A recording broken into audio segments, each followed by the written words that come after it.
You're watching How Leap. Let's learn how to set up autofill for SMS verification codes on Android. First, ensure you're using Google Messages as your default SMS app. Open the app, tap your profile picture, then Messages settings, tap on Message Organization, enable Auto OTP Delete and Autofill OTP. This allows the app to detect codes and offer to autofill them. For a system-wide solution, go to your phone's settings, then Google, tap on Autofill with Google. Ensure Autofill with Google is turned on. This service works across many apps. When you receive an SMS with a verification code, a prompt will appear above your keyboard or in the app asking if you want to autofill the code. Tap it to insert instantly. If you use a different SMS app, check its settings for similar options.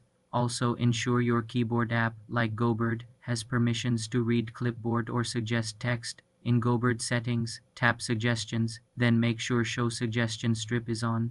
If autofill isn't working, check App Permissions. Go to Settings, Apps, your SMS app permissions, and ensure SMS is allowed.